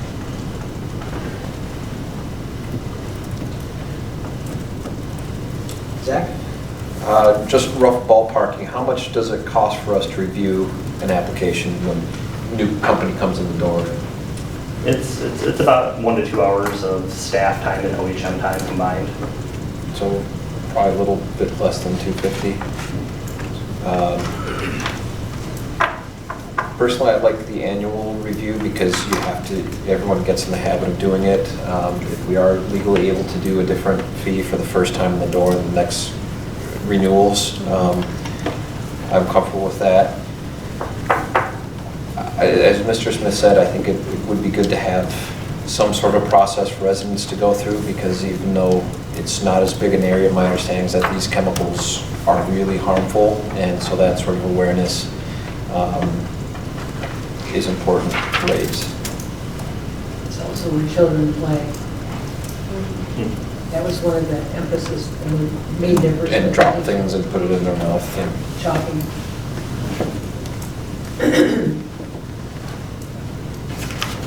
Paul? Well, this was brought to us by the Watershed Council. Have you talked to the Watershed Council about other ways to solve this problem here, or have they?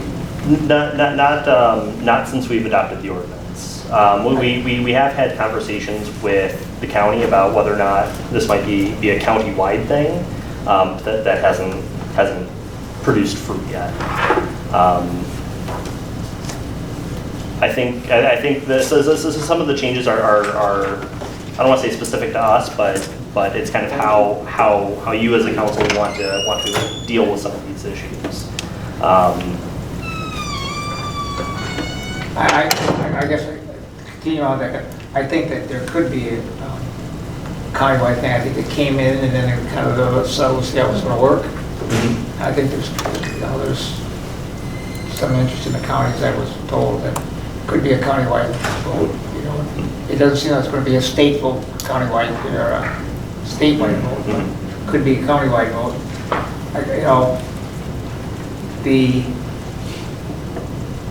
The information is out there, whether people are going to follow or not there. I don't like the idea of letting some people off on it, because they may want to, okay, I can get by without it. I can cheat on it. I think what we have put some people on notice, though, these, I guess they call them fly-by-night groups that come by with their tank and say, hey, Mr. Ken, I'll do your, and they'll do an old ladies for way too much money, and some of us younger people, they won't do that, but okay. What are you laughing at there, Julie? Okay, but they will. I mean, I know that's what has happened before, so I'll try to get away. And I know it was at this shopping center that they had the problem, there in a big area. But I would at least ask us to reach out to the Watershed Councils that they brought to see what issues they've had in there. As far as people applying their own, it's my understanding that most of the major retailers, including Hackney's, it's not necessarily a major one, but they don't buy it anymore until you're talking about Menards or Lowe's or they don't carry it anymore, so. Yeah, I think it's definitely harder for a person to get now. To buy it, It became a big if issue. you're going across the state line to Ohio or Indiana to buy it, like you would booze, I don't know if you would or not. Fireworks and booze. Fireworks, I forgot about the fireworks. you know where Paul was last week? I was in West Virginia, they don't do anything there, you can do anything, buy anything you want there. Dan? When they do this process, this isn't a once-a-year process. I mean, it can go 2, 3, 4 years. Oh, yeah? Yeah, it usually lasts a while, so I don't know if that'll help you. This isn't something that I've noticed in town that they'll do every year. So as you're looking out. I think there was less this year than last year. Right, and a suggestion, maybe with the residents, we handle it like we do the right-of-way permits. I don't know. Yeah, I think, where they can tell us what they're doing, but with a lesser fee of, That's what I $25 mean. or Right, something, and we just can so come that look they at it. actually do it. And they may not know, and so that way we can help them check, but I think it will be less. And like Paul was saying, now reputable places are not using it, reputable retailers are not really selling it, so I think all the education on it has helped to get it out of the system. Well, and it also helps that there's a number of communities that have prohibited it. Right. So those companies who want to do here. work in Washington County know that the high pH products are not going to fly.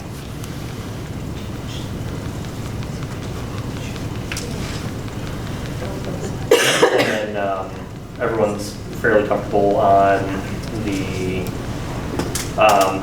addition on page 119 of dealing with removal, requiring the vendor and or property owner to abate the product or to remove it. Yes.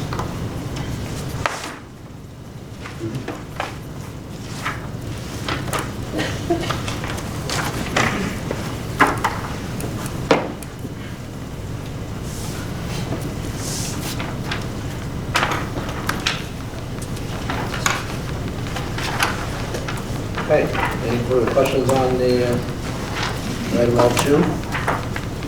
Okay, item L3 deals with the draft fireworks ordinance update. Remember? So council had approved an update to the fireworks ordinance. Our goal with the ordinance is to include language that doesn't require us to update it every time the state updates the days that it's permitted or prohibited. So we had language, the chief had brought up that he thought that there may be some issues with the language. Took another shot at updating it to make it a little bit more clear. It's fairly minor adjustment. It's working towards getting at I think a goal that we tried to get at the first time, and we have consistently tried to get at. That it's prohibited outside of the dates and times that the state specifically allows it. So if council's comfortable, then the next step will be sending it on to the city attorney for review on the usual setting of the public hearing and so on and so forth. Okay, I think it clarifies a lot.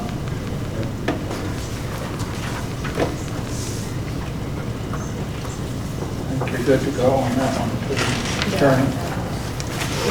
You just took the opposite slant. Is that all you did? Well, the state law makes it permissible. We can't ban it on certain things. Somebody could say, oh, well, if you're saying it's the times explicitly identified by state and federal law, then it's banned. It's never banned. State law allows it. It just says that cities cannot ban it on certain days. So this is saying we're banning it except for when the state won't let us. It's good to mirror language.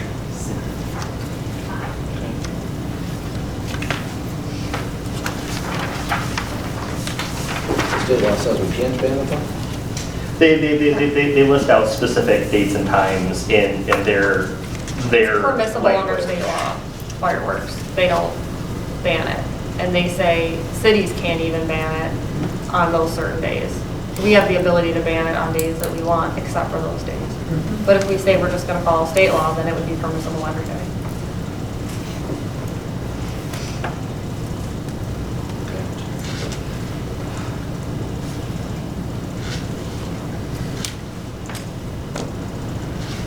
That's the old proposed change, right? Yeah, we should, sure. Comments on L3? Okay. Item L4, our last new business item, is review of a draft social media and electronic devices policy. So included in your 2019-2020 goals and objectives document was a statement about working on developing a social media policy. And I know that the website committee had discussed this on a couple of occasions. So I took a shot at putting together both a social media policy and an electronic device policy. They're what I hope is pretty comprehensive. a lot of it is based on other communities, social media, and electronic devices policies. And again, like item 1, it's really trying to pull from those and take what we feel would be useful for the city of Dexter and put it into a document. And again, like the first item, it's a first draft, it's a first cut. So just wanted to get council's feedback and see if we're heading in the right direction with these. I feel like I need to spend a little more time with this one. Sounds like these are School district. Well, so just to clarify, this policy applies to city accounts on social media, not individual accounts. Yeah, I think there's one section that talks about, yeah, the section that talks about personal stuff is under F, I think. It's listed as a definition. Yeah, well, it says city officials shall refrain from posting on social media as well as their own personal, so there is a little bit of mention of personal stuff in there. Should there be? Well, I can. And that's up to you guys. I can tell. I'll share a story, and some of you might have heard this before. But when I was with the city of Troy, the mayor at the time posted something that didn't quite go over well with the community on her personal social media account, and someone took a screenshot of it, shared it with reporters and news outlets.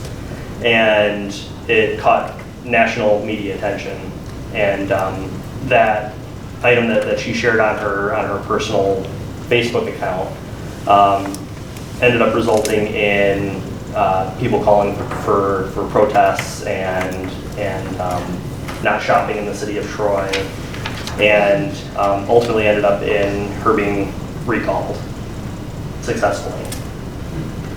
So she was a council member? She was the mayor. She was the mayor. And it's a cautionary tale about what you might want to and not want to post on your personal accounts, because whether you're posting on an official city account or not, we're all representatives of the city of Dexter, even in our off hours. So There's a difference, though, between moderating one's behavior and being mandated to moderate one's behavior. Correct. That's true. Sounds to me like that particular individual did a stupid thing. People do stupid things. Well, that's like justice was served. Yeah, we have right now one in the federal government, a state representative in California. I mean, a federal representative in California is a U.S. congressperson who's just resigned. And she denied that she had an affair with an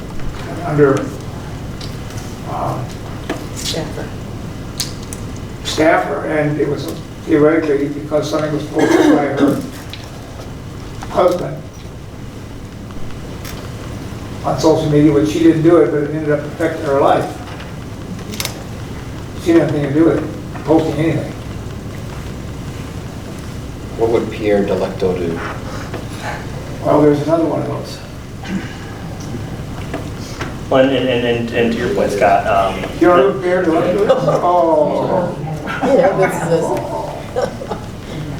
To your point, Scott, that section could potentially be changed from something like shall to should. I think it's really only 6 and 7 that are about personal ones, isn't it? 4 And 4, as well. yeah, I guess 4, 6, and 7 are the only ones that deal with people's personal. Except for just saying that it's making sure it's obviously not an official city site. Maybe something like it's strongly recommended that folks not do that. Yeah, I mean, all the things listed under E are, I think everyone would agree, things that shouldn't be done. So I don't object to that. It's just, my personal opinion is that it's a fine line how we regulate. So as I read this on my LinkedIn, if it says I'm elected official in Dexter, I have to post somewhere on there that it's not an official count of the city of Dexter. Is that in the F? It's under number 5. If a representative of the city identifies themselves as such on a personal social media account, the employee should note that the account is not an official account of the city. Now, it does say employee, which I guess you sort of are. Pay taxes from that pay, yeah. I'm wondering where that box is to do that on LinkedIn. So is next, I'm wondering the same thing, is Nextdoor considered social media? Yes. Yep. It's what? Yes. Next door? Yeah, it's like Facebook.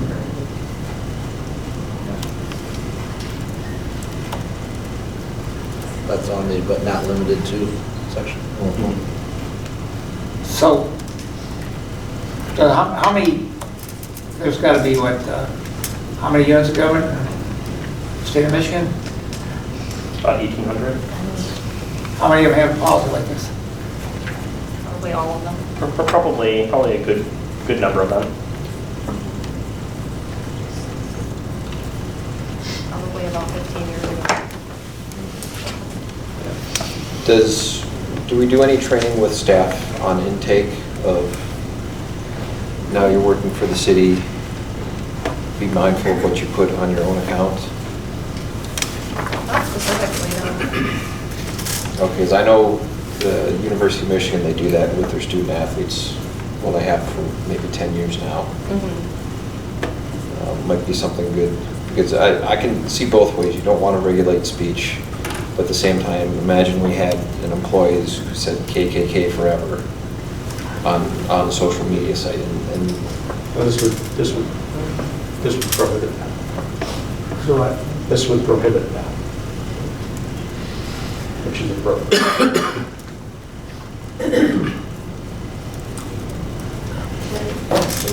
Jerry? Does this take care of what you always had envisioned you would develop for the website in terms of what gets posted, who posts and so on? Because Marie had some concern at one time. Right. And I think she probably could be a good person, really good to guide us if she gets a spare minute as to where that, and does that fit under this policy or is that something different? It's a question, do you consider the city webpage as a social media site?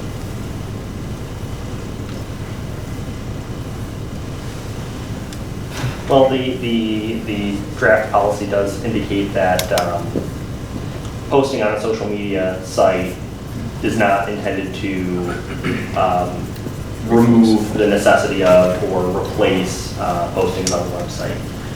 To me, social media sites, you got back and forth capabilities. Okay. Where on the website, you're disseminating information out. What we wanted to know Yeah. what we would post and what we wouldn't Yeah. post. I think probably guidelines for the website would be handled separately. You might take some of the stuff from this to build your guidelines. Yeah, I think it would be very similar. Yeah. When we originally had the discussions, it was kind of more like we would get requests, this is my nonprofit organization, can you put it on your website? This is my whatever, can you put it on the website? And then also, because we had things like, we put like religious organizations on there. Do we have a policy about, should we have them apply to be put on? You know what I'm saying? It was that kind of content that we were originally talking about, because when we created this existing website, we didn't have that kind of content on our previous one. Now, since we brought that up, besides people asking to go on the website, which I generally just tell them we don't post on, links on there, there hasn't really been, I think, a real problem that I was mostly concerned about when we were talking about it then. However, I think it still would be good to have, just guidelines of what employees can't or shouldn't be putting or linking on our website, especially since several people do put their fingers in there. But that was the main concern when we first brought this website on board, is that we were getting requests like crazy. Can you put this, can you put our organization on there? You know, and we didn't have any real mechanism, official mechanism to say, no, we don't do that.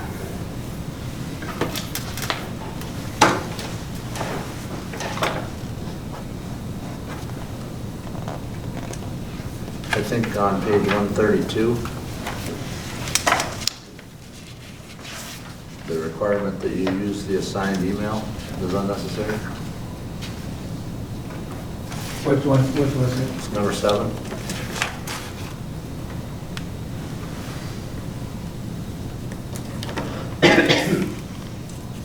If folks are not using their assigned email, how do we want to address records retention for purposes of FOIA?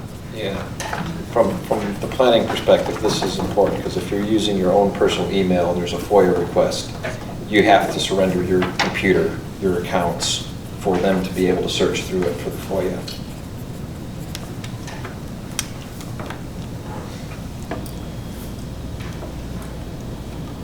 So that's not how we've handled the FOIAs before. And that's probably not good. If Well, they've let us go through and search our own emails without doing it themselves. You know, we haven't had a case where we've had to do that. We've had to go through. I mean, the issue would be more if it was somebody wasn't in their position anymore and it was in their personal email. You'd have to go back to the person and they would have to cooperate, as opposed to if it was something that we had archived here once they were no longer in office.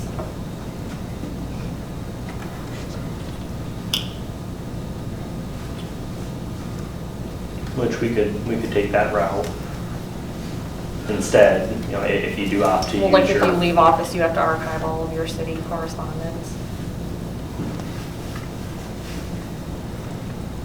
So in this case here, Sean, you're saying you don't think it's necessary? I don't think it's necessary, but I was, asking for perspective, Paul. So, I mean, at least I mean, employees need to do it, I guess. Nobody at this table other than Zach that uses that assigned one. say, I don't believe most of you use the assigned one. It all kicks over. So it's all archived in Gmail on dextermi.gov. And, yeah, when somebody sends something, it sends it to me. If they don't know that what my personal email is, that's how, when citizens make a comment to me, 9 times out of 10 it's come, they send it to my address at the city, and the city kicks it over. Right. So is that what we mean by using it? When you send a reply back, is it from dextermi.gov or from Gmail or If it's kicked Hotmail? over to Gmail, then if you did a response, it would say Gmail, it would say your personal account. I mean, I know how we've been doing it, and I mean, there isn't anything that it could create a problem, and it's our job to bring that to your attention. If you want, we can just say it's employees are required to use their city email accounts for city purposes and leave council out of it, and you guys can do whatever you want. If we have a FOIA, you'll have to deal with it, which we have in the past. And we'll just make it employees and be done with it. Because I don't want employees using their personal email.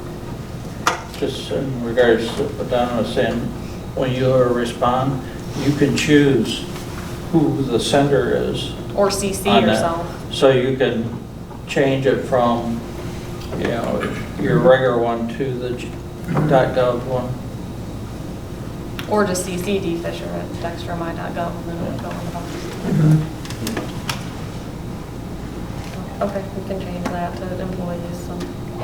I just think we need to think more about it and then talk. Yeah, that's fine. I mean, it was just a first draft. I would actually even like for members of Planning Commission and ZBA to have city issued for dissemination purposes. Again, because I've lived in the world where you worry about communications and establishing the records. so let me ask you this question. Since we have an issue with the schools right now, what in this policy would prevent what's going on in schools?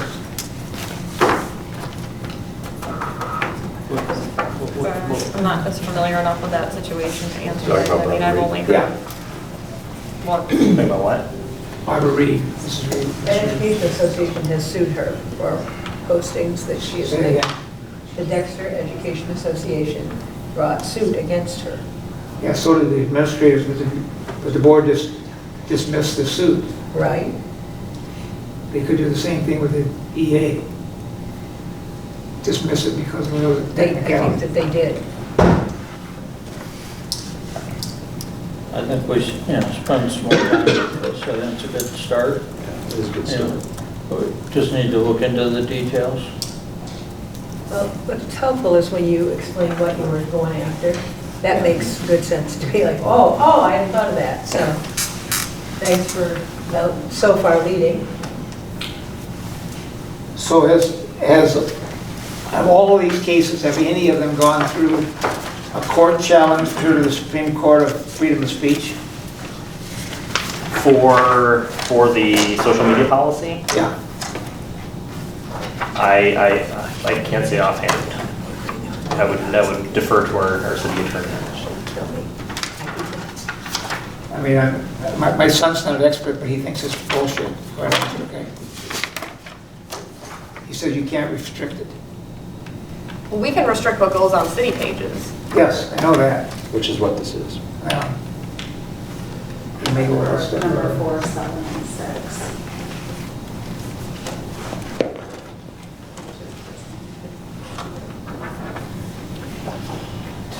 Okay. Seeing no further discussion, we'll Thank you. drop down to council comments. Thank you for allowing the first read of some of those. Yeah, thank you. Council comments starting with Zach, if you're ready, sir. This is not a comment, but I'll throw it out as a potential discussion. I'm kind of interested personally about talking with the road commission about accepting Ann Arbor between the city limits and I think it's Danville where we've got it now. It's in as good a condition as it's ever going to be, and it's within our city. I think we have to take a peek at that. The bridge, I'm not so interested as much because you do the math, it's not good at all. And to do for staff, if you could remind the Holiday Hustle folks that their runners and organizers probably shouldn't park in front of the bakery and stand there for 6 hours while they're doing the running and whatnot. We include that on our comment. Oh, excellent. As brought up today, we have an athletic team that has won a state championship, which I think is kind of a big deal. I'm wondering, in the past, have we ever or ought we to do some formal recognition or proclamation or resolution or something like that? We haven't, but they go on the sign. Who got signs? Signs Home of. Yeah, I know the signs, but I'm just throwing it out there. It might be nice. to Swimming just- is one almost like year after year after Yeah. year. Well, not just They're our most common. swimming, but academic competitions as well. Yeah. That's it. Thank you. Ms. Knight? Thank you. Mr. Smith? Nothing. Thank you. Ms. Jones? Okay, I got a history story to tell. This involves my 6-year-old grandson. Grandma, did you know that Abraham Lincoln was shot when he went to the movies? That's his interpretation of the theater nowadays. He went to the movies. Okay. Thank you. Ms. Fisher? I know, I'm good, thank you. Mr. Bell? Yeah, I think it was earlier this month, I was on a panel for the Michigan Water Environment Association IPP workshop, and Frank Cartman was participating in a discussion about regulation of breweries and distilleries, microbreweries and distilleries, and represented Dexter very well. I was pleased to see that. Pass that along. Thank you. Did a good job. Are we having too many or not enough? In your opinion, I know it's not enough, but that's the point. I don't think my personal opinion is relevant right here. If current trends continue, everyone in Michigan will be working for a brewery by 2050. Mr. Cousins? You've seen me at times I've had a cane and hobble around once in a while. I'm going on the 8th, which is a week from this Friday, to have a back operation. say a quick prayer. 11 o'clock. When? The 8th. Of November, well, that's quick. Having a fast. Where are we going? Theoretically, it will be a good procedure in and out, and I'll be able to do all the things that I've been wanting to do for Skydive? years. Huh? Skydive? Not that. I asked about golf. So, The last time I asked that about my shoulder, when I had my shoulder surgery, he says lessons will improve your golf, but Not surgery. not a shoulder surgery. so do you anticipate being laid up for the November 11th meeting? No, Okay, I'll be here in a wheelchair. gotcha. Okay, well, there's a pretty solid chance I'm not gonna be at the next meeting. So if you're not, if you couldn't make it, then we're gonna have to go to Drawn Straws or Senior Yeah, Year or right, something. okay. Last one in I'd the have to room. read something. That's what it is. I'll be here. Okay, thank you. Thanks for giving me the heads up. Yeah, good luck with that. Thanks. All set? Yeah. Okay. Now we're back around in on-range participation. Is there anyone in the audience who'd like to speak this evening? Michelle? So Thrill List came out with their top 10 best cities in Michigan in the fall, and Dexter made the list. Who came out with the list? The Thrill List, THRILL. What was our rank? I think third, if I remember right. It didn't really have a number, they just started off, I think actually it went alphabetical order. Then we can number it ourselves, right? We're number one. So they identified the cider mill as the place for the donuts and the cider, and beer grotto for other snacks and stuff. And only 2 days left of Dairy Queen, folks. Yeah, but it's not the day that the A&W is going to be open year round. Yes, I heard that. I saw that. Oh, I didn't know that. Yeah, close it. I feel bad for the waiters there. Yeah, I know, right? Year-round A&W. I feel bad for the people who have to bring the food out. They'll have to hustle a little faster now, I think. Thank you. Others who would like to speak this evening? Okay, seeing none, we have a closed session for the purpose of discussing labor negotiations to go into in accordance with MCL 15.268. Who would like to do that? We go into closed session. Moved by Smith, second by Fisher to go in. Sorry. Down 9/11. Yep. Would you call the roll, please? Fisher? Yes. Michelle? Yes? Knight? Cousins? Yes. Smith? Bell? Yes. Keel? Yes. And the motion recognizes we have staff that we. Yeah, I